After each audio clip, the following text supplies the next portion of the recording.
From the Bob Mills Weather Center, meteorologist Hannah Scholl.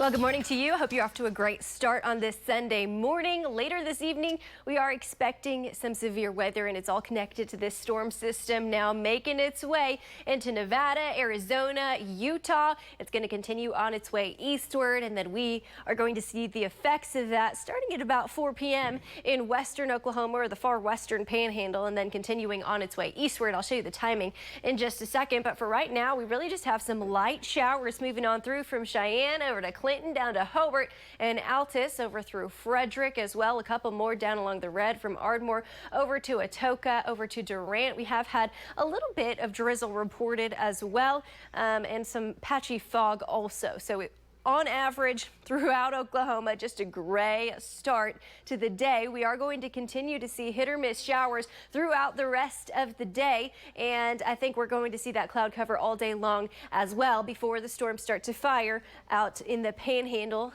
our panhandle, and also the Texas panhandle. That is going to form a line of storms, wind and hail and tornadoes. All of those are a possibility with this line of storms as it continues on its way eastward. It moves fairly quickly, and it's out of our hair by midnight, and it takes, not midnight, excuse me, by 2 a.m., and it takes all of the cloud cover with it. So we really see sunshine behind that line of storms, and by sunshine I mean moonlight and then sunshine for Monday. So for those of you who've been waiting for the sunshine, don't worry, it's coming, but after we have the severe storms today. So here's your timeline: 3 to 7 p.m. storms firing in the far western panhandle and western Oklahoma. Severe storms especially increasing in western Oklahoma. I think that's where the highest threat for seeing some of the worst impacts from these storms are going to be. The line moves quickly, so from 6 to 10 p.m. it moves all the way through the metro and into the Tulsa metro area, and then it continues on its way eastward. It is out of our hair by 2 a.m. We see clearing all through central and western Oklahoma. I think we see clear skies after that line moves through. Here's your storm zone. Highest winds and your highest tornado threat are going to be from Alva down to Woodward, down to Clinton and Hobart. Altus also down there.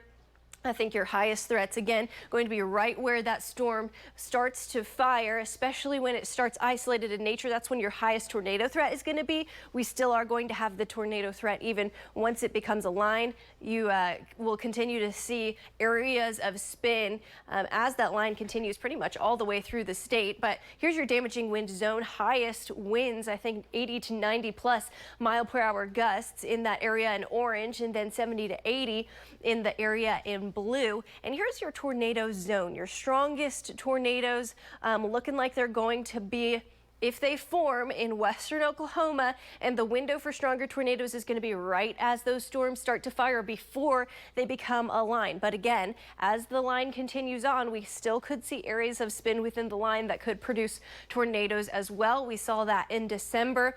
And so here's your hail size zone. Golf balls in the orange, quarters in the yellow, dimes in the green. And again, the further east you go, your impacts get a little bit less along eastern Oklahoma, but pretty much the entire main body of the state under the gun for all modes of severe weather. And this is a look at your potential for rotating storms. The strongest rotation is definitely going to be right along western Oklahoma, but even as it continues eastward, you can see there's still the potential to see those storms rotating all the way through, and then they do weaken once you get to northeastern Oklahoma.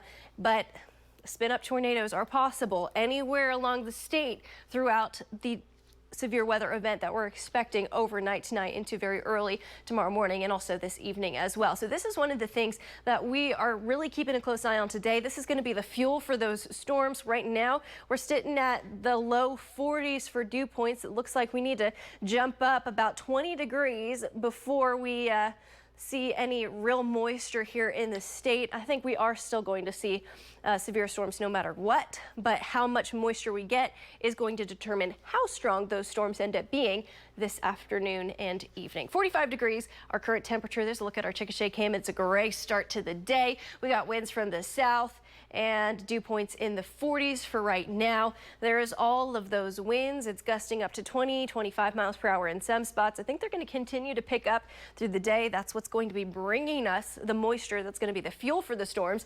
And then our current temperatures really just kind of hanging out middle upper 40s, low 50s right now. Well, this is warmer than our high from yesterday, so definitely going to be a milder day than yesterday. 64 our high temperature in Oklahoma City, Clinton 66 in Hobart. See that dry line? That's what's going to start firing off the storm. 70s in the Panhandle.